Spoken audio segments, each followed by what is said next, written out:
Okay, we've got other stuff coming up today, but I'm going to introduce you to a woman who was very brave in doing what she did. Esther Herbert is her name. I've known her since she was 5 years old. Very often, I think when you're a guy, you generally have guy friends, which I did. Played all the sports, did all the things you would think I would do. But she was always so close to me. We were always very, very close. So when she announced within this past year that she suffered from bipolar issues, mental illness, I can't tell you what that was like to hear that. She's going to explain her story as we delve into something very quite different on this show. And again, for me, after 30 years of doing this particular job, this is the first time I'll be interviewing a childhood friend, certainly under these circumstances. And it all starts with the Markham Stouffville Hospital. This is Esther in action, what she does best now. She spreads the word. And with Lloyd Robertson there as well and others, Esther Herbert gets up and tells her story. We talk to her after this. As it's been touched on today, finding a right dosage for what you have will take many tries and many combinations and a lot of work and a lot of teamwork between my doctor and myself. That's not just going to happen overnight. We found lithium to work best for me, and I have been on it faithfully for 17 years. Trust me when I say it's daunting to need people, isn't it? It's very difficult to reach out, and I think the most daunting is when it's at the workplace. So what I have found over the years is that the stigma is the highest there, and so I was determined to go back to the place I was handcuffed, back to the place I was let out, and I wanted to return to work to show myself and others that I am a competent person getting help. So 6 weeks later, I returned to that parking lot, just about to get out of the car, and who would be beside my door but Kathy, that same boss. She said, "I'm here to walk you in, girl." And I said, wow. Now that's supportive. That's amazing. As is that story, as is my friend Esther Herbert. She joins us now in studio. Esther, at Atlets, which I will say publicly is what you don't know what she calls me, and maybe I don't want you to know. We have known each other for, I can't believe I'm saying this, 50 years. Wow. That's amazing. I remember when we... 50 years? Of the people that I've known in my lifetime, there's very few people closer than you and I. Right. So when you make that particular announcement, my jaw literally just hits the ground, and I think, how could I know a person for 50 years traveling together? Yeah. Every night she's talking to me, all the girl, this girl, she's doing this, I don't know what to do. She's like, first of all, find someone your own age. That'd be a great start. But we would sit there over coffees watching Leaf games, and lo and behold, she makes that announcement. And I'd have to think that in this circumstance, when you start talking about bipolar and mental illness, that maybe the most prevalent thing in all of that is the hiding, is the trying to keep others from not knowing what only they know. And so we bring Esther in the studio. Thank you so much, sweetheart, for coming in. I so much appreciate this, because I would think of the things that you've done in your life, and you are quite an amazing person. You've done a lot of things. Thank you. But this was something that I did not see coming. I know you didn't see it coming. No one did. And it was something that was startling to me. When I knew there was something going on from the age of about 15 on, because I was trying to hide anything negative. I wanted everybody to be upbeat around me and happy and so forth. So I didn't really know there was anything wrong in high school, other than the fact I drank an awful lot. See, this is what shocks me, and there's also sort of a backstory we need to tell. Your parents being staunch churchgoers, Yes. Missionary church, and of which you were part of the youth group. As I joined that, obviously a little late to the party, and they're like, "I'm not sure, guys, like you're supposed to be here," but real people of faith. And so this understanding that you had drinks at, when did you have your first drink? Well, to tell you the honest truth, and we're hoping my mom isn't listening. Yes, yes, I would say 8 years old is when I had my first drink. 8 years old. My older brother was having a party in the backyard, and there was lots of beer. So I thought, well, everybody's having beer. I'm going to try beer. Sure. And unfortunately, that was the beginning of being an alcoholic, because I went from there to just, drinking. When I went off to the U.S. and spent a lot of years there, I waited tables, and I would drink in the back wait station, vodka in a styrofoam cup. I would do that and then just go about working, doing the drinking at the same time. But no one knew. Nobody knew. Not your friends that went to church, not I. So I'm going to, obviously, high school parties and having drinks. You did not do that publicly. I did it secretly because I knew it'd be a humiliation to the folks, and I just thought it was wrong. And also, I had no idea I had bipolar, and a huge percentage of people that do have bipolar are alcoholics.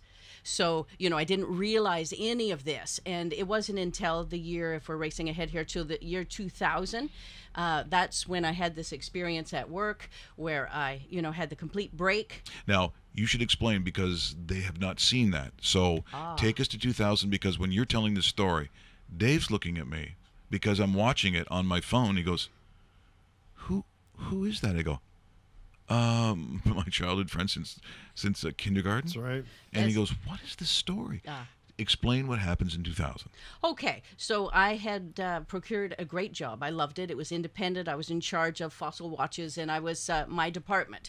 And as time went on, I was working later and later, and got in earlier and earlier, and I was just really caught up in that. Didn't have a clue anything was going on.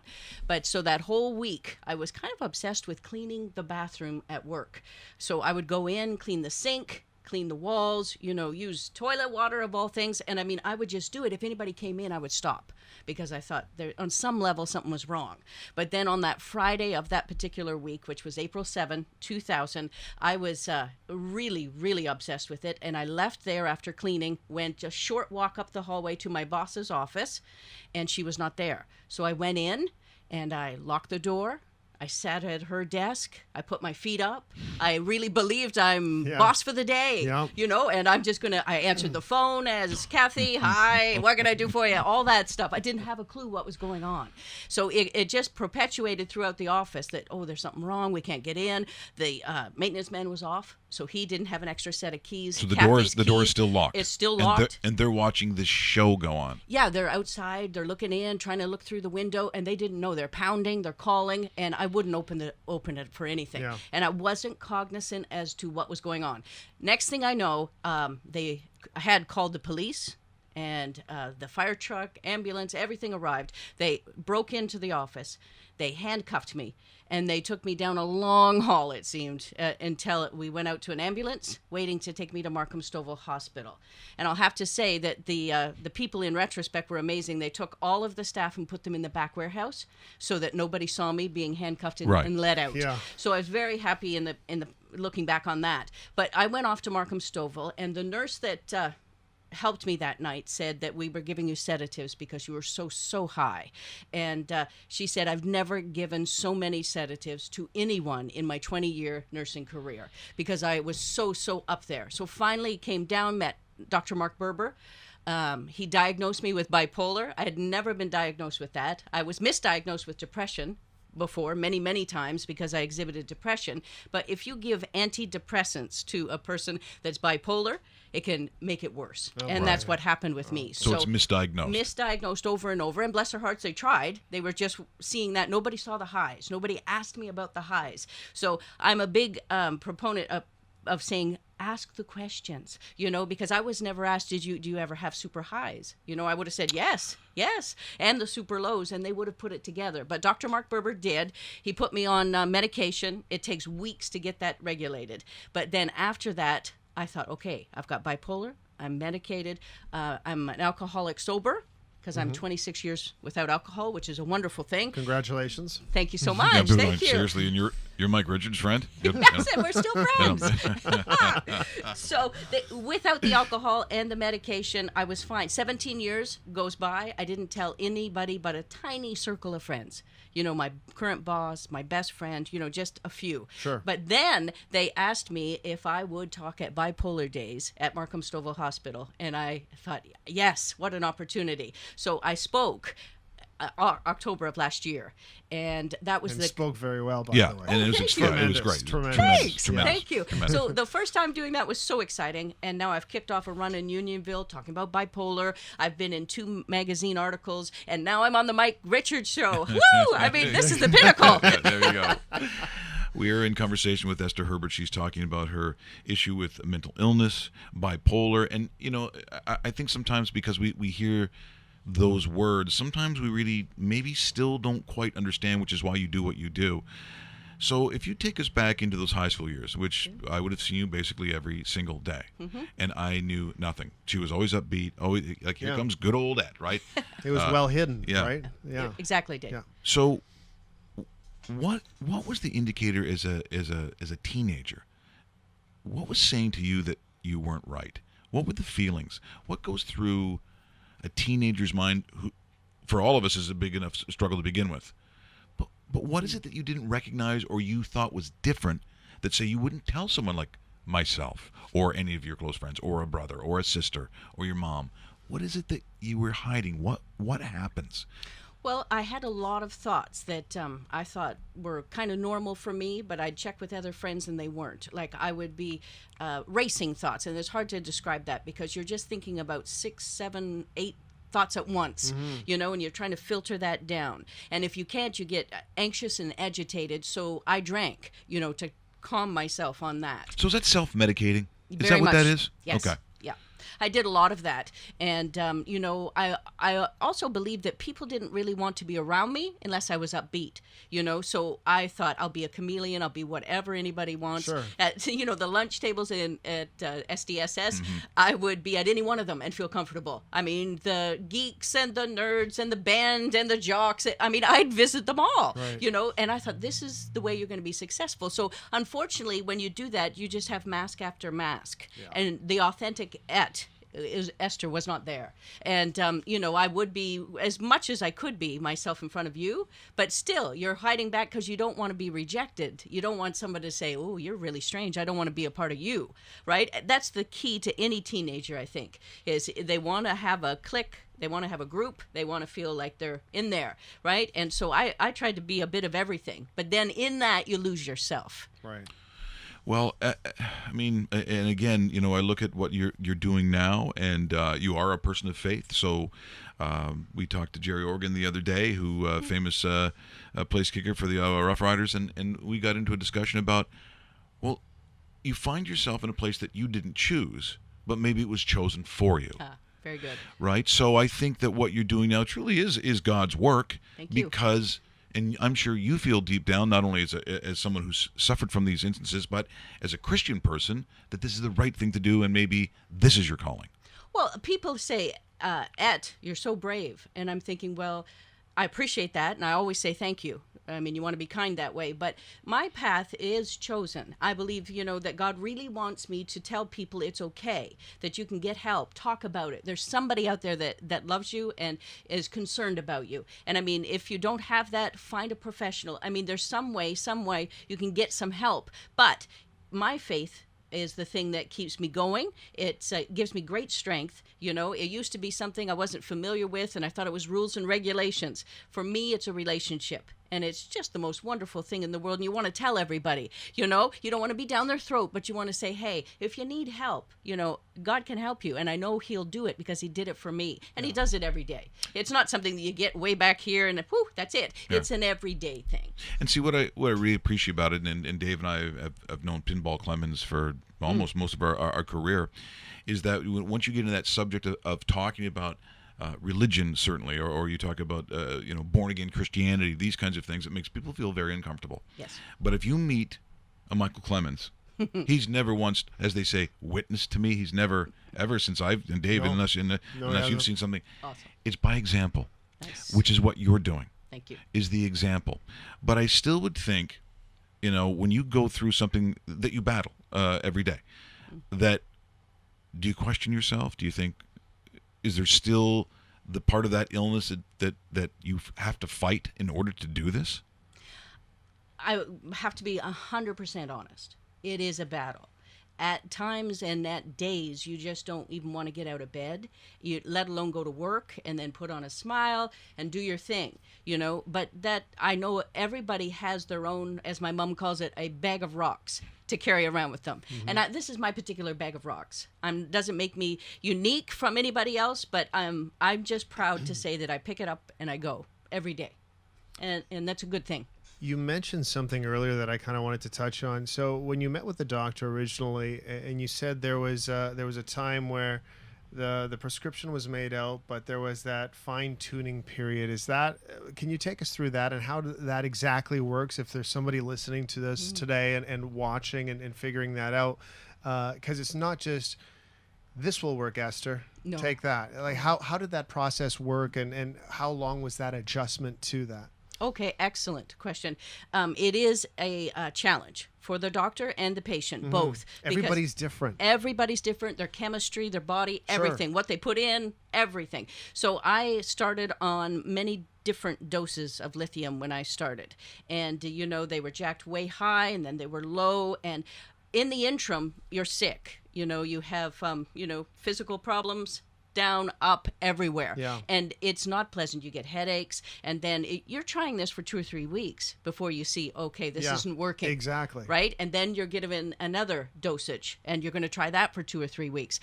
Mine took over 6 months of it was awful. I mean, when I quit smoking and drinking on the same day, I had all kinds of detoxification to go through. It was resembling that. Right. And it's not pleasant, and I'm not trying to deter people from getting help. But when you actually battle through all of that, there's so much satisfaction to know that, you made it through. This medication works, and I've been on it for 18 years, and it saves my life. So, a lot of people with bipolar don't want to take their medication because they think, oh, I'm feeling better, I'm fine. Right. But I can promise you, you're not fine. Your racing thoughts and, grandiose thoughts of yourself will come back, and you'll do nutty things that are not beneficial. So stick with the medication. I mean, I'm a believer in it, and I do it every day. So, that's just the discipline of, if you're an athlete, you have to work out and do everything that you can to be the best you can be. This is my athletic workout. Taking my medication, Yes. seeing my doctor every 6 months, talking to friends, having people around me that support me and believe in me. Because, excellent question. It's very hard to get out of bed some days, but you just do. Yeah. You do. Yeah. Esther Herbert in studio with us today on rawmikerichards.com. Those watching on the website and the dedicated YouTube channel. A much more serious topic than what we normally have. And if you've just joined us But a very good live, topic to well, talk, yes. Dave, it's one that I think one of the major characteristics I'm guessing when you have to fight your understanding of whatever it is that you feel emotionally going on in your head is the deception, is the hiding. So I would think, if for those listening right now, or for those that might think that a brother, a son, a wife, a daughter, what are they looking for? What are the kinds of things that you would tell them today that if you see blank, what are the suspicions? What are some of the tendencies? What do you look for? Well, I would have to say, if you have just abnormal behavior in any kind. So, yes, of course, teenagers are teenagers, for instance. But, I mean, if they're overly reclusive, if they cut off their friends that they used to just associate with so much and say, okay, I don't want to do anything with them, or loud music, and that's all they're doing, that's it. They don't have any other interests, grades go down, all of those things, then you think maybe they need an assessment. I didn't have that as a teenager. I just tried my very best with whatever I didn't even know what I had. Right. So, I mean, looking back, it's easy to talk about it, but during, it was horrible experience, Went off to university and had a lot of problems there. Yeah. Yeah. So, I mean, that's not anything that I would want for anybody. So if they can get help early, parents need to be really in tune with social media, what they're saying on social media, because they could be saying some very dark things, and parents are like, oh, Bobby's fine. No, he's not. That's a really great point. We talked about some of these issues yesterday with Joe Juris, a elementary school principal, about the issues of social media. It's tough enough being a teenager or a young kid, but then when you have everybody putting on their best picture, their best moment, the best meal, the best everything, you probably start to feel I said, just disenfranchised. You know, you start to feel like there's that separation that, as bad enough as you were feeling, now maybe you feel really bad because everyone else seems to have a better life than you. And that's where I think it's a little dangerous. I think social media, you know, where you see issues now where, you know, kids are coming to school with guns. Yeah. And I used to say south of the border. I no longer can say that. Sadly, it is a common occurrence. And Dave and I talk about this all the time. And you just wonder, even with the issue on the Danforth, where the first thing he came up was this battle that he had with mental illness. And I think sometimes, I'd say more specifically, maybe 4 or 5 years ago, we're starting to understand because people like yourself are talking about it. Good. And it is very, very important. So, in goals for yourself, which are, I would think at this point, what? What is the goal? What if Esther Herbert looks at herself and says, okay, here's what I think I need to do. Here's what I want to do. What would that be for you? Oh, Mike. I love the question. Yeah. Thank you. I would have to say that my goal is to spread this news, that you can get help, that you can overcome any mental illness. You can become a contributing member. You know, you can have a job. You can flourish. You know, there's no end to it because, you know, you're a human being like anybody else. You know, the stigma is so high and so large, even though the discussion has started. But I want to be a person that keeps the discussion going. I always equate it to a huge wall, and it's made by bricks of stigma. And I want to be a person that'll take down it brick by brick, because that is so huge. And if I can encourage anyone to get help, I'm so excited. What an honor to do that. And if anybody wants to hear my story, I'm happy to tell it because I've kept quiet for so long. I'm just ready to just burst to anybody. So if and you're watching this now and you want to reach Esther to speak at a function, a night, hospitals, Dave does a lot of that. Actually, you do a lot of that work as well. Yep. For fundraising or charity. Probably not as good as Esther. Yeah. I mean, it's been awesome talking to you today. Thank you, Dave. They can do that. You have a Facebook page. I do. Right? And Yes. is it just simply your name? Esther Herbert. Yes, exactly. And then I'll be posting this on there as well. Yes. You know, definitely this is a huge venue and I'm very excited about it. It's the biggest one I've ever spoken at. So, you know, I think the sky's the limit. You know, I walk by faith, but I also believe that, you know, God will equip you at the right time. Right. And so whatever situation comes up, somebody calls and says, I need you to do this, I'll be ready. Well, they couldn't find anyone better. I mean, this is the first time that Agreed. Dave has met my Yep. childhood friend, and you've always been very, very special. But even more so now, I think your close friends are very proud of you. I know I certainly am. I know your mom is just glowing, just about as difficult as that sounds under the circumstance, but your reaction to it. That is what is special, but you've always been special. So thank you, so my friend, for much. coming in. Oh, Dave, nice. That is the one and only Esther Herbert. I'm telling you, there's not a lot of those. What? We just become best friends? Yep.